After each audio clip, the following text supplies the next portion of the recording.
Good morning, and thank you for joining me today. So, throughout the next 45 minutes or so, we're going to take a look at the UK's energy system. We'll have a look through non-renewable energy as well as renewable energy sources, and then we'll take a look at rail infrastructure as well, things like HS2, and we'll do a little feature on London-specific rail infrastructure. We're obviously running this in conjunction with the guys at Searchers UK. So if you do have any questions, please feel free to get in touch or give them a shout. So Britain has passed a significant landmark. As of midnight on Wednesday, the 10th of June, Britain had gone 2 full months without burning coal to generate power. Coronavirus is a part of the story, but it's far from all of it. Around a decade ago, about 40% of the country's electricity came from coal. When Britain went into lockdown, electricity demand plummeted. The national grid responded by taking power plants off the network. The 4 remaining coal-fired plants were among the first to be shut down. The last coal generator came off the system at midnight on the 9th of April, and no coal was burnt for just over 2 months. The current coal-free period smashes the previous record of 18 days, 6 hours and 10 minutes, which was set in June last year. Now the UK has the biggest offshore wind industry in the world, as well as the largest single wind farm completed off the coast of Yorkshire last year. At the same time, Drax, the country's biggest power plant, has been taking a different path to renewable energy. The plant, which is also in Yorkshire, generates 5% of the country's electricity. So what are non-renewable energy sources? All fossil fuels formed in a similar way. Hundreds of millions of years ago, even before the dinosaurs, Earth was a very different landscape. It was covered with wide, shallow seas and swampy forests. Plants, algae, and plankton grew in these ancient wetlands. They absorbed sunlight and created energy through photosynthesis. When they died, the organisms drifted to the bottom of the sea or lake, and energy was stored in the plants and animals. Over time, the dead plants were crushed under the seabed, rocks and other sediment piled on top of them, creating high heat and pressure underground. In this environment, the plant and animal remains eventually turned into fossil fuels, so coals, natural gas, and petroleum. Today, there are huge underground pockets of these non-renewable sources of energy all over the world, and they are a valuable source of energy. They are relatively inexpensive to extract, and they can be stored, piped, or shipped anywhere in the world. However, burning fossil fuels is harmful to the environment. When the coal and oil are burned, they release particles that can pollute the air, the water, and the land. Some of these particles are caught and set aside, but many of them are released into the air that we breathe. Just 4 coal plants remain in the UK today. These are Drax in North Yorkshire, Radcliffe in Nottinghamshire, West Burton in Lincolnshire, and Kilroot in Northern Ireland. Out of these, Drax has confirmed it will close its coal units after September 2022 and does not expect to use coal after March 2021. Kilroot has won a contract to support the conversion of the plant to burn gas instead of coal by winter 2023.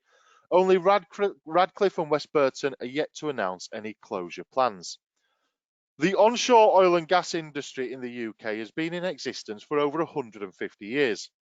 Before the First World War, the UK imported almost all of its oil and gas, but during both the World Wars, the need for Britain to produce its own oil to help the war effort became an urgent priority for the UK government, and legislation was introduced to enable companies to explore for hydrocarbons more readily. Onshore oil and gas activity started to accelerate again after the 1979 oil crisis in the wake of the Iranian Revolution. As oil prices rose sharply, domestic production became increasingly important. In the UK, there are now 120 onshore oil and gas sites with 250 operating wells, producing around 20,000 and 25,000 barrels of oil equivalent a day. UK Oil and Gas is operating primarily in the Weald Basin in southeast England, which has a long tradition of oil and gas exploration.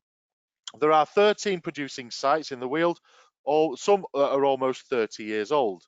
There are 15 nuclear reactors located over 8 sites in the UK today, and there is only one active fracking site in the UK, which is currently impacted by a temporary moratorium. The site is operated by Quadrilla and it's located near Blackpool up in the northwest.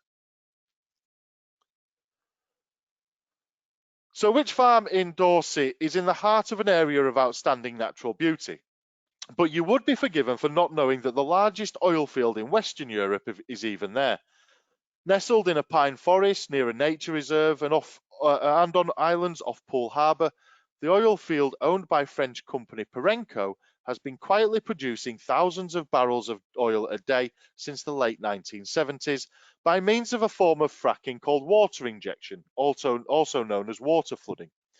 At one point, the oil field had the longest horizontal drill in the world and has regularly pumped water into wells to fracture the rock and force out oil and gas. Academics say that this so-called fracking has been used on over 200 wells across the UK over the last 20 years or so. Discovered in 1973, Wych Farm has estimated reserves of 500 million barrels of oil. It is the largest onshore oil field in Europe and ranks in the top 10 UK oil fields, including those offshore. Output from this field dwarfs production from other onshore oil fields. A similar picture also emerges for gas production, where onshore production is again dominated by the Wessex Basin Wych Farm field. The oil field has had very little impact on the area, and many tourists don't even know it's there. There have never been any seismic events at Wych Farm, and whilst the processes used here are a form of fracking, they are not the same as the hydraulic fracturing that is being proposed elsewhere in the country. Property prices remain unaffected, and Wych Farm is close to one of the most expensive places to live in the UK, which is Sandbanks, and I'm sure you've all heard of it. Fracking is not a new technology. It first happened in Lincolnshire in 1988, but what is new is the proposed scale that we're looking at for the sites across Yorkshire, Lincolnshire, and other little sources across the south as well. So the Infrastructure Act of 2015 simplifies the procedure for obtaining the right to use underground land 300 metres and below for the purpose of exploiting oil and gas and deep geothermal energy. Essentially, an automatic right of access is given to this depth level. This means that surface landowners will no longer be able to unduly object or frustrate initiatives on the basis of works amounting to trespass.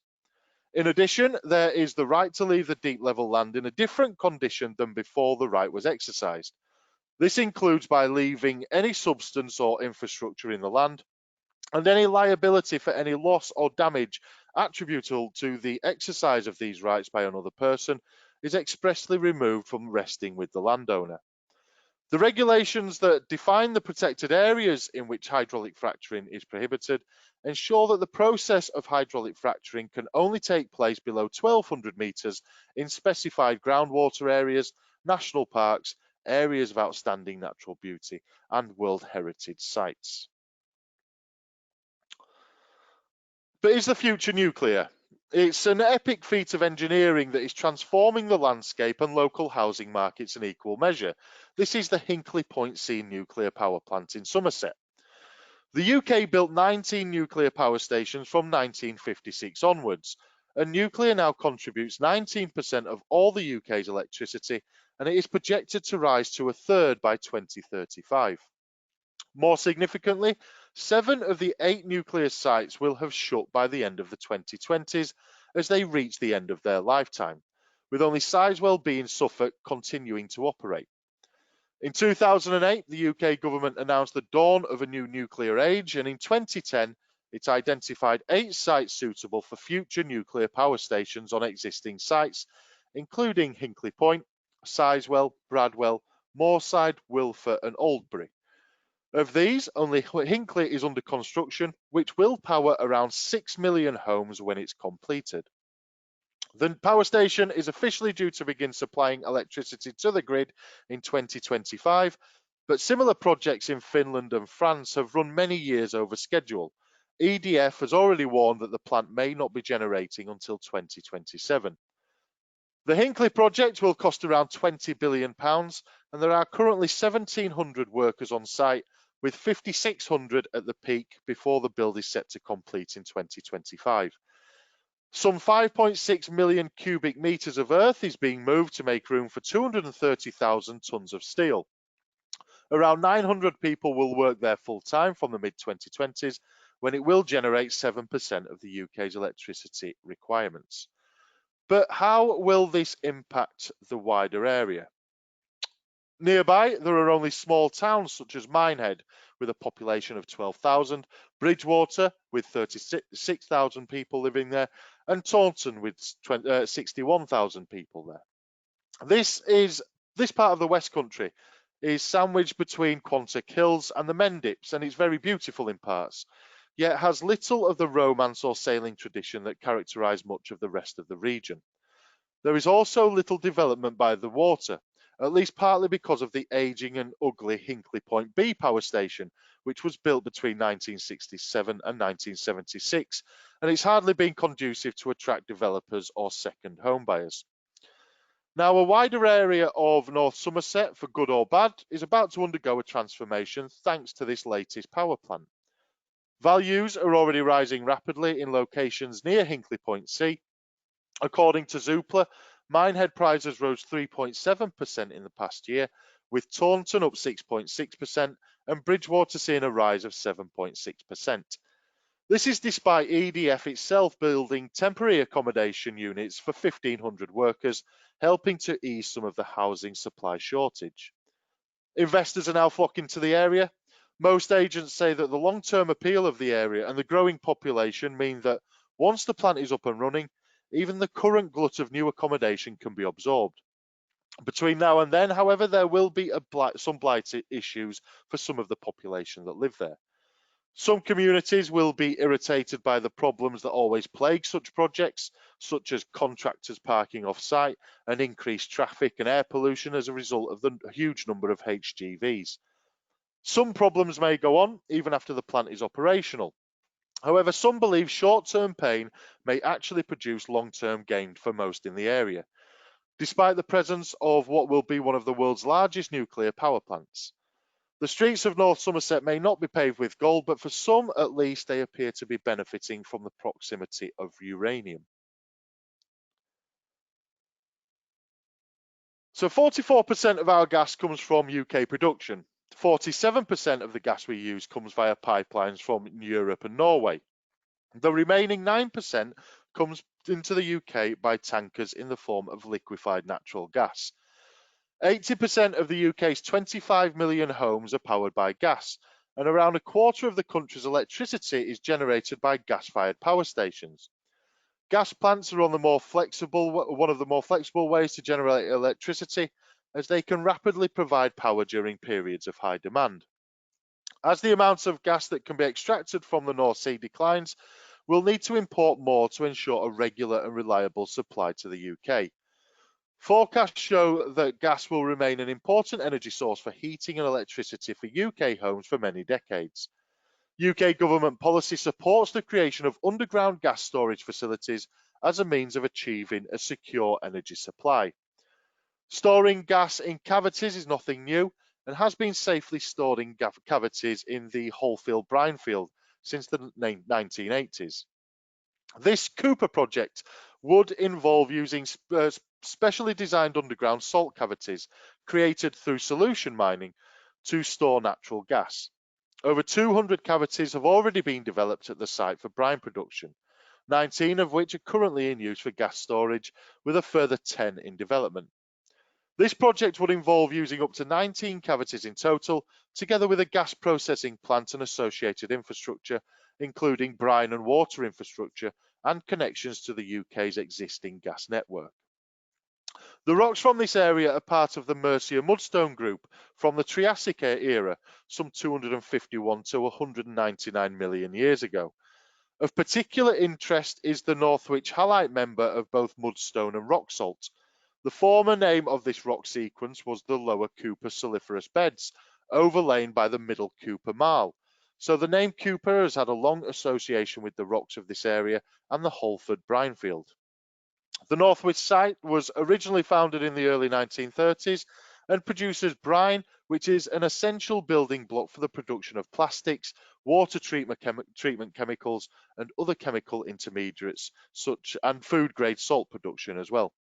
Each year, around 2.5 million tonnes of salt are extracted.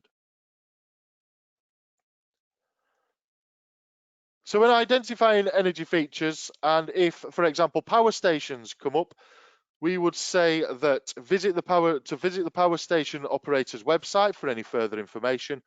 Many power stations have large amounts of information on their local impacts available on the operator's website.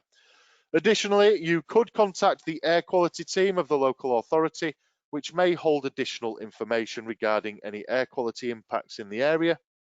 If oil and gas is featured on one of our reports, then again, you can visit the operator's website. You can visit the area in order to more accurately assess the impact this extraction site would have on the property. You can use the detail within the report. We recommend further research into the planning applications identified to determine exactly what is proposed. Information is also likely to be obtainable from the local authority website.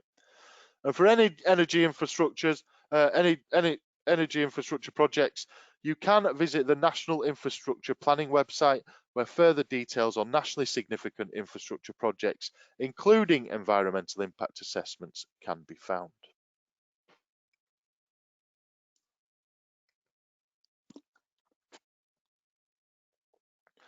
So in terms of renewables, renewable energy, often referred to as clean energy, comes from natural sources or processes that are constantly replenished. For example, sunlight or wind keeps shining and blowing, even if their availability depends on time and weather. While renewable energy is often thought of as a new technology, harnessing nature's power has long been used for heating, transportation, lighting, and more. Wind has powered boats to sail the seas and windmills to grind grain. The sun has provided warmth during the day and helped kindle fires to last into the evening. But over the past 500 years or so, humans increasingly turned to cheaper, dirtier energy sources such as coal and fracked gas. In the UK, there are just over 8,500 onshore wind turbines across 2,534 projects, with an additional 2016 offshore turbines over 37 projects. There's over 1,000 operational solar installations. There's 73 operational hydro, tidal, barrage, tidal stream schemes, 2 in England and 67 in Scotland and 4 in Wales. 2020 was expected to see the renewable energy sector continue its strong growth worldwide, with many new projects expected to come online or begin construction. Along with many innovative plans due to be launched, Faircroft, a specialist recruitment firm, has compiled a list of the 10 biggest and most valuable renewable energy projects to watch for in 2020, and 2 of these are actually based in the UK. The UK also hosts 7 of the 10 biggest wind farms in Europe. Whilst the majority of these are located offshore, there are a few which feature onshore. These are the Whiteley Wind Farm, which can power up to 300,000 homes a year, and the Clyde Wind Farm, which powers up to 290,000 homes a year. Both of these are located in Scotland.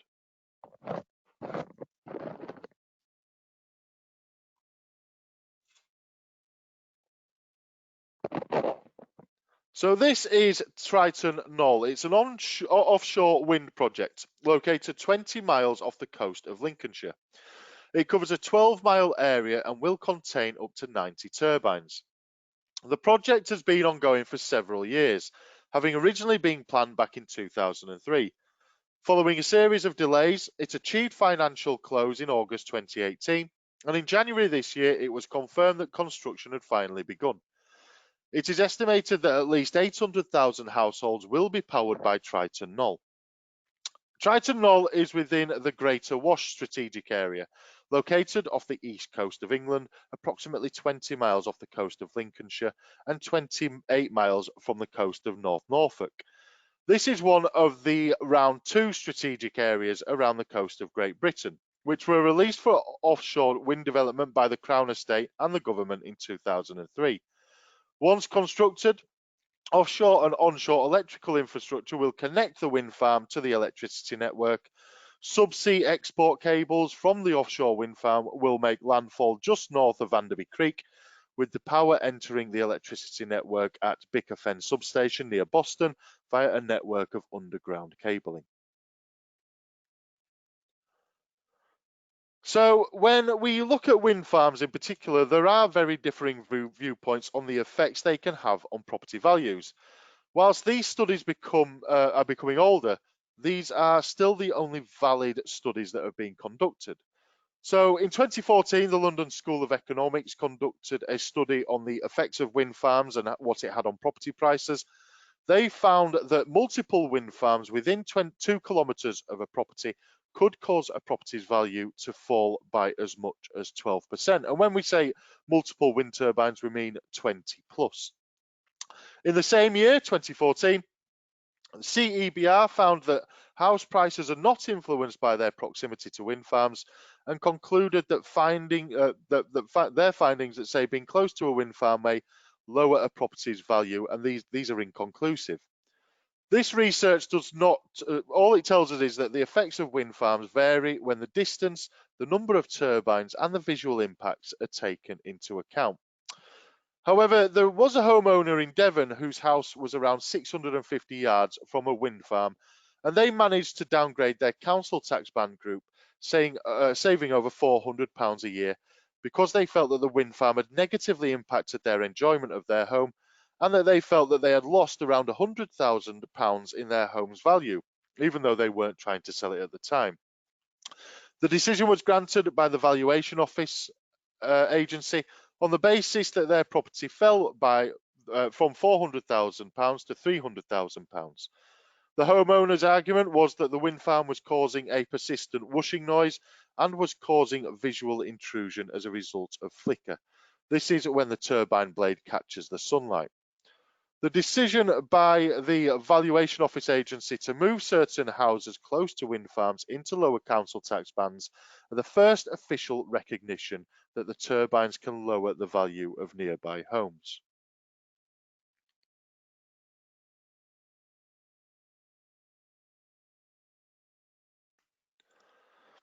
So this is Howbury Business Park in Oxfordshire. It is the first large ground system of its kind to feed into the national grid. It could also be one of the last of its kind for some time, following the recent review and cuts to the feed-in tariff scheme. Howbury Business Park is one of only a few business parks in the UK where occupiers are able to secure a direct electricity supply from a solar array. Howbury Business Park's companies specialise in engineering, environmental and water research and development. The park has 3,000 solar panels, generating a quarter of the business park's electricity needs. And then we look at the Sunnica Energy Farm, which is being proposed for construction on land close to the villages of Warlington, Chippenham and Snailwell on the border between West Suffolk and Cambridgeshire. The facility potential would be made up of solar panels spread across an area of 1,500 hectares and is expected to be able to supply around 100,000 homes with electricity. Due to its generating capacity, it is classified as a nationally significant infrastructure project, meaning that no planning permission is needed from local councils. Instead, the decision will be made by the Planning Inspectorate on behalf of the Secretary of State. If approved, construction work could begin in 2022, with completion of the site scheduled for 2025. If it is built, the scheme would allow for the generation, storage, import and export of up to 500 megawatts of electricity.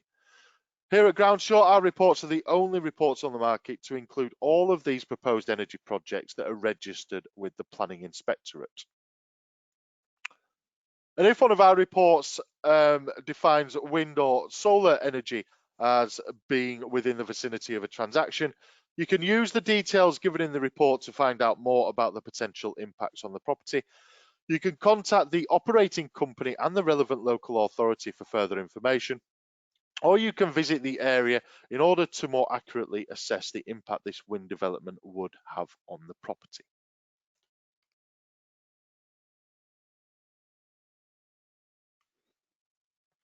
So moving on to rail infrastructure and HS2.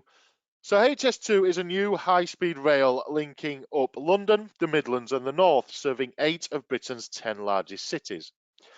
HS2 Phase 1 will open between 2029 and 2033, or so we are told, and it is supposed to run from London to Birmingham over 134 miles through 31 miles of tunnels and over 10 miles of viaduct, delivering quicker journeys on more trains with more seats.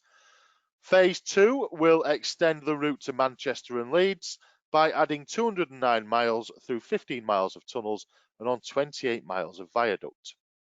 Once operational, HS2 will serve over 25 stations, connecting around 30 million people.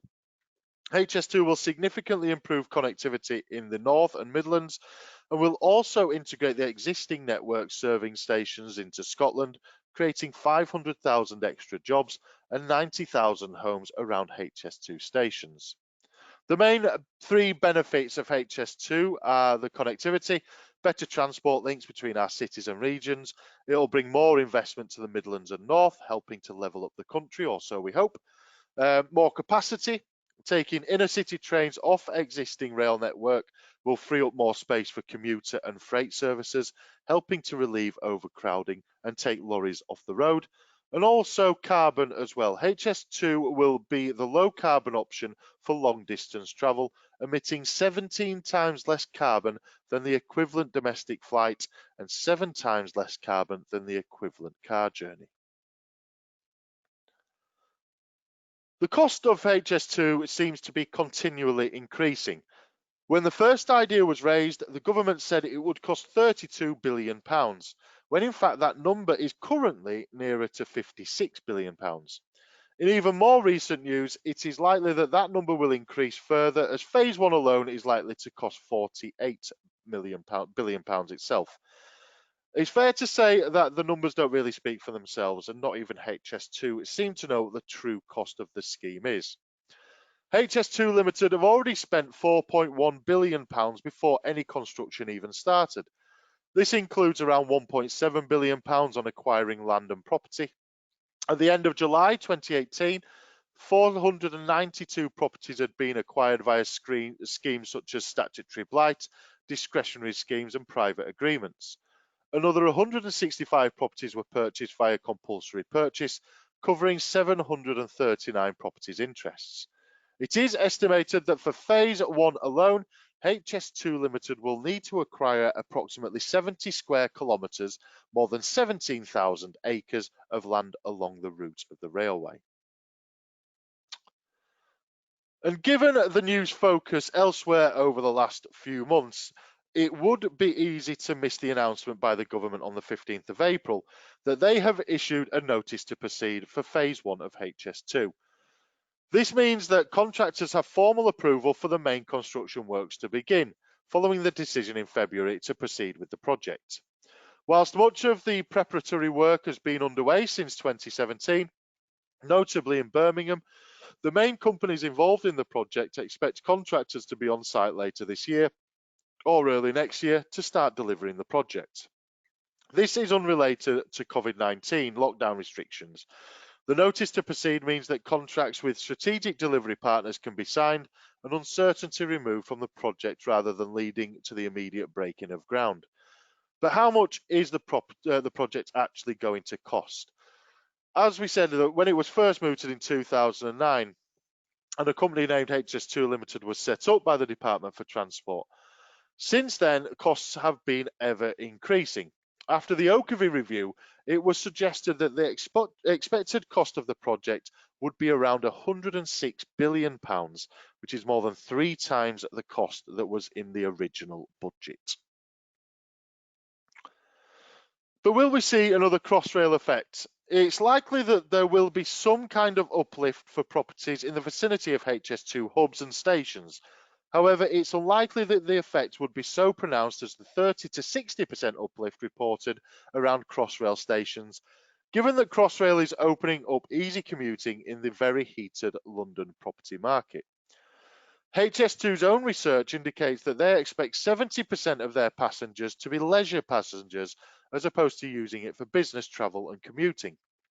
The more sporadically a customer is likely to use the service, the less likely it is that significant premiums will be commanded, whereas Crossrail services will be used very much more on a day-to-day basis.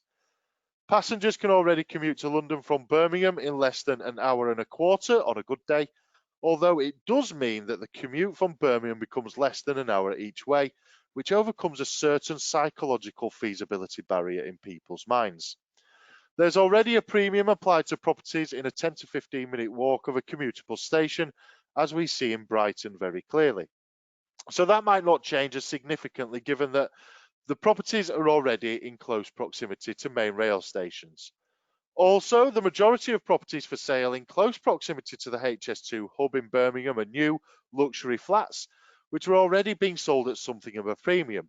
So the effect may be less marked on that front too. However, another benefit to new and existing properties in the HS2 hub areas may well be the regeneration that should go hand in hand with the HS2 infrastructure as well as the line itself. One often overlooked aspect of HS2 is that the trains will not just be running on the proposed new HS2 line, but also connecting with existing railway lines to give HS2 services much further afield than is commonly thought. For example, phase 1 of HS2 will allow high-speed trains to run all the way to Glasgow by connecting to the existing West Coast Main Line, cutting nearly an hour off the journey time to London. Whilst the high-speed trains won't run at the speed seen on the new HS2 track when on existing rail tracks, they're still very much part of the network, and properties in proximity may see a small uplift as a result. Other cities are not on the new HS2 line, but will benefit from connecting to the network, and these include Liverpool, Newcastle, Edinburgh, York, and Sheffield. The additional benefit for these areas is that by using existing infrastructure, there won't be as much associated disruption and potential devaluation due to construction works. This connected network will affect even more people than the primary HS2 network. So in conclusion, yes, there is likely to be a modest uplift in property values in proximity to HS2 connected stations, though not on the scale seen in proximity to Crossrail. The uplift will probably be more pronounced in the main HS2 hub areas, but should also be seen to a smaller degree in far more areas than people may imagine. Our analysis here at Groundsure confirms that there are over 100,000 residential properties within 1 kilometre of the confirmed main HS2 hubs alone, with a further 178,000 within 1 kilometre of stations on the connected network. So if our reports identify HS2 as being a risk, you can consider obtaining a further professional assessment in order to obtain more detailed information of the effects it is likely that the property will experience. Further information of these assessments can be found on the HS2 website, or you can email HS2 directly. If the property is within a safeguarding area or compensation area, you should fully investigate the implications of buying a property within these areas. If living near a depot or the line, operational noise could be disruptive and should be considered before purchase. And the HS2 route is still subject to change, so further investigation and consideration of this should be made.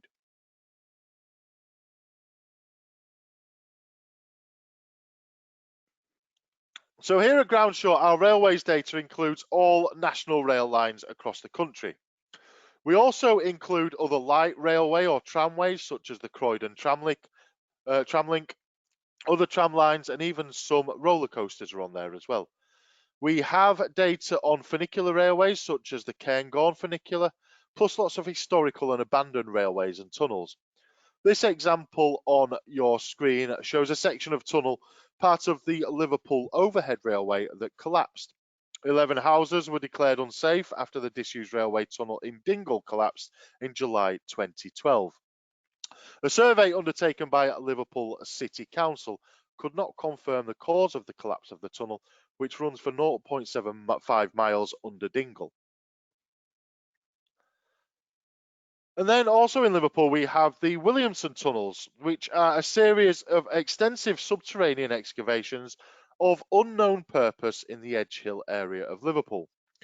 They are thought to have been created under the direction of tobacco merchant, landowner and philanthropist Joseph Williamson between 1810 and 1840.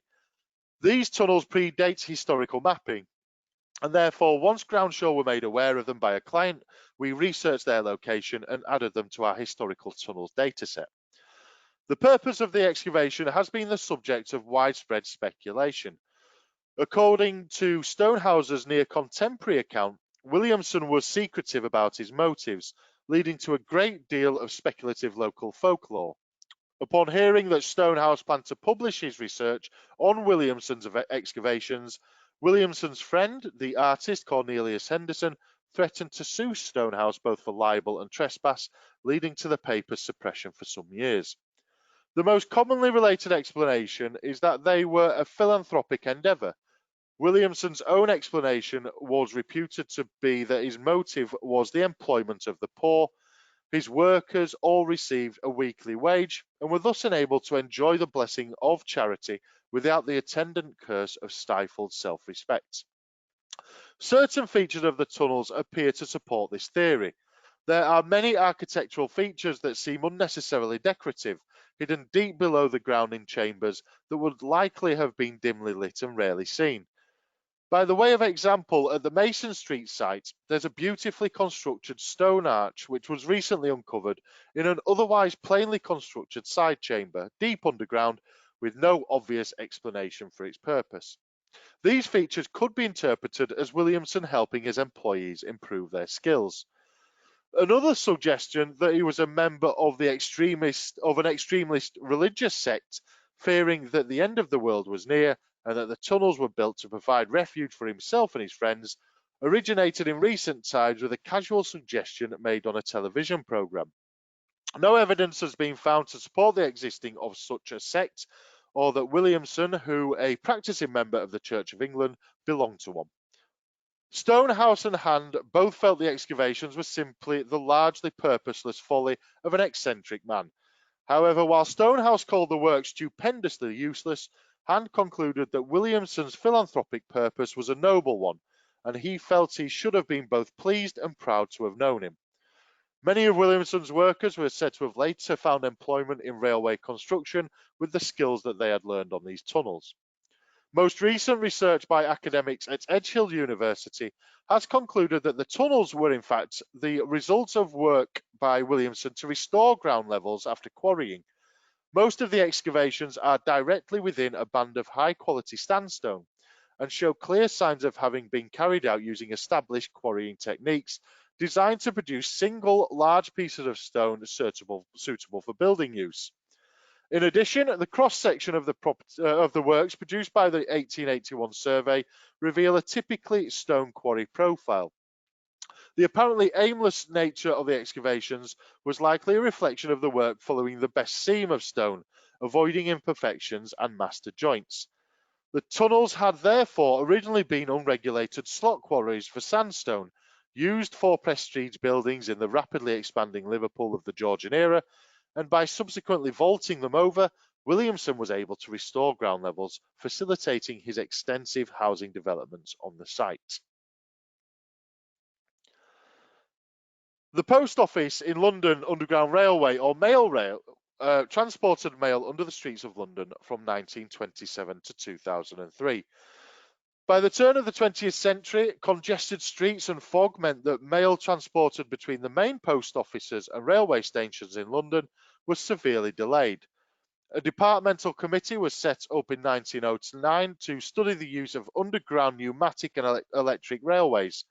In February 1911, it recommended construction of an electric railway with driverless trains.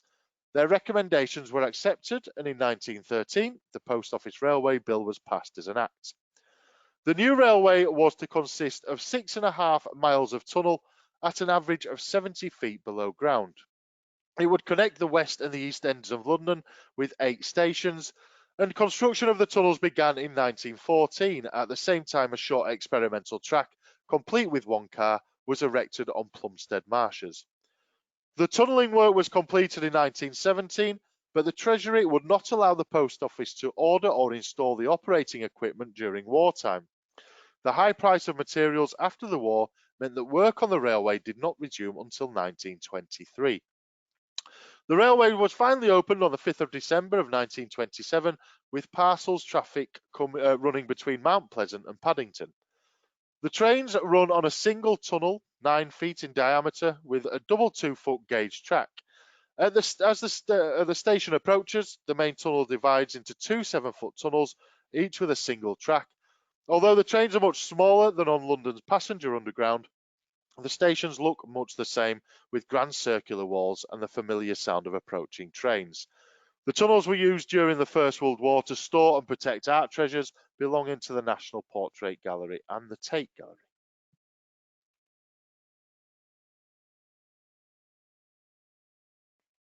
So the London Underground itself was the world's first underground railway. It dates back to 1863, when the Metropolitan line was constructed and served between Paddington and Farringdon. Commonly known as the Tube, it consists of 402 kilometres of track over 11 lines through 270 operational stations. Despite it being called the London Underground, 55% of the network lies above the ground. The majority of the central London network was completed in its first 50 years through cut and cover tunnels along existing thoroughfares. It wasn't until the turn of the 20th century and the introduction of electric traction that development turned deep underground. The tube makes around 1.2 billion journeys per year, which is around 4 million journeys per day. So living in close proximity to either an underground line, tram or railway line can have possible negative effects on property in the form of operational noise and vibration. Under Section 122 of the Railways Act of 1993, railway operators and London Underground are immune from nuisance legislation regarding operational noise and vibration. Parliament has always recognised that railway operations can give rise to a degree of unavoidable noise and disturbance. For this reason, Section 122 of the Railways Act provides network rail and train operators with a statutory defence to proceedings for nuisance. Ordinarily, this would cover claims alleging excessive noise or vibration. However, this defence is not unqualified. If the complaint refers to noise from railway premises, the operator must demonstrate that they have used reasonable diligence to control the noise or vibration if they are to carry the statutory immunity defence. This applies, for example, to allegations of nuisance from platform loudspeakers or from a lift or a plant room causing noise or vibration.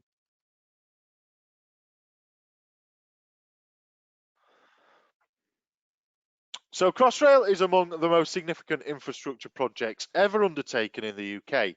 From improving journey times across London to easing congestion and offering better connections, the Elizabeth line will change the way people travel around the capital. Some general information for you. Crossrail Limited is delivering the Elizabeth line running from Reading and Heathrow in the west through 42 kilometres of new tunnels under London to Shenfield and Abbey Wood in the east. The Crossrail project is currently Europe's largest infrastructure project. The new railway will be fully integrated with London's existing transport network and will be operated by Transport for London. An estimated 200 million annual passengers will use it, and the Elizabeth line will serve 41 stations, including 10 new stations.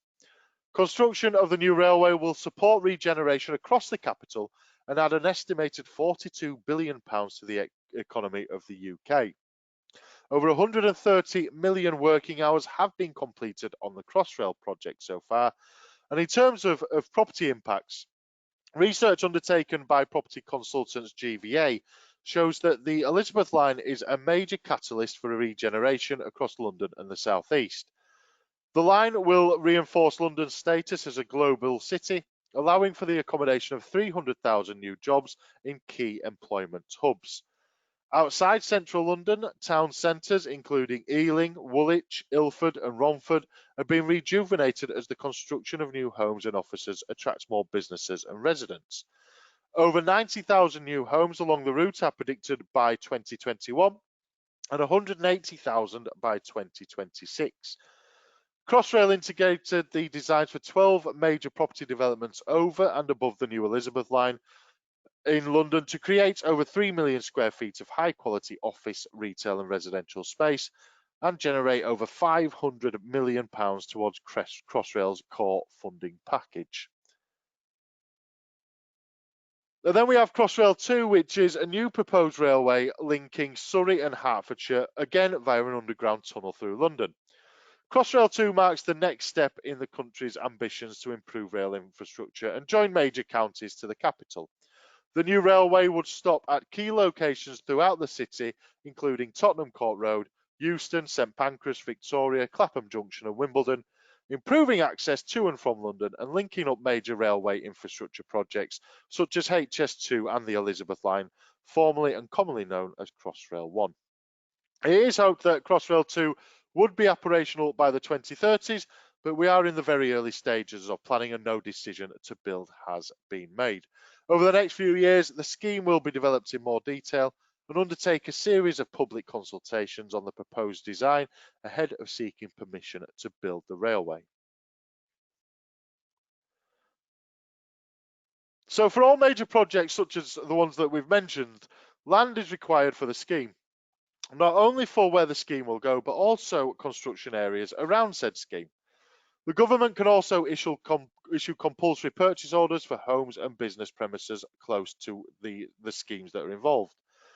One thing we will notify you of in our reports is whether or not the property falls within or is close to a safeguarding area. Safeguarding areas do not protect the property within them, they protect the scheme from any future development, which could delay or restrict the project. It will not be wise to purchase property within these areas.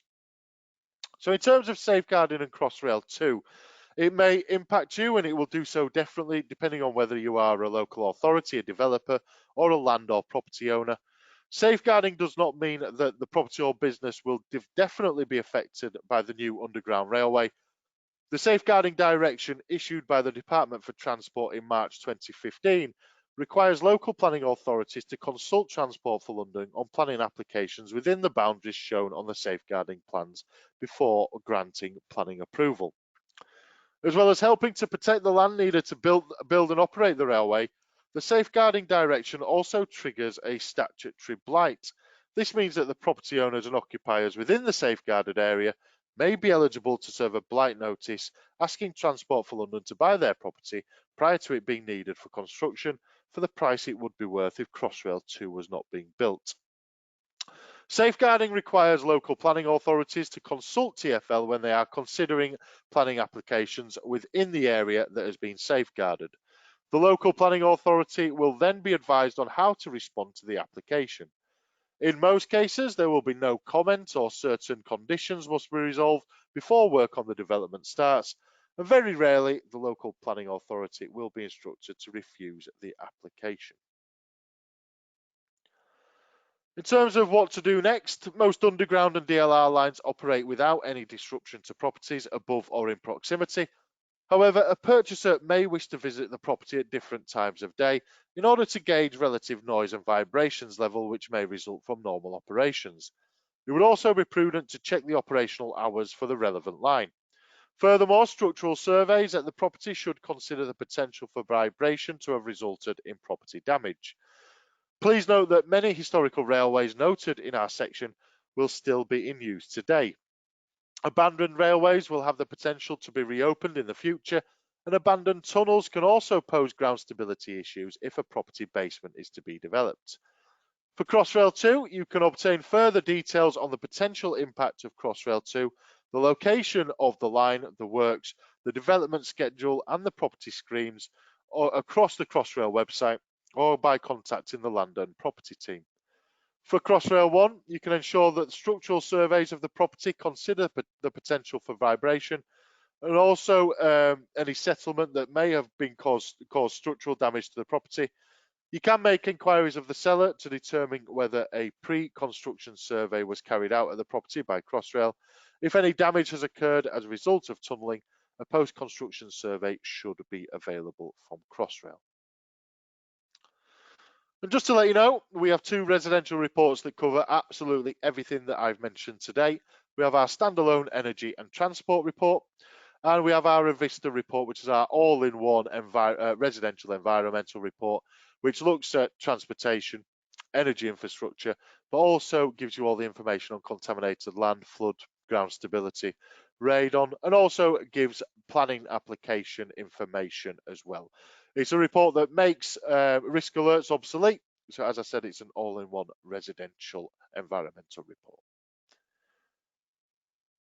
That's everything from me today. Thank you very much for your time. If you do need anything afterwards, then please do feel free to give us a shout. Thank you.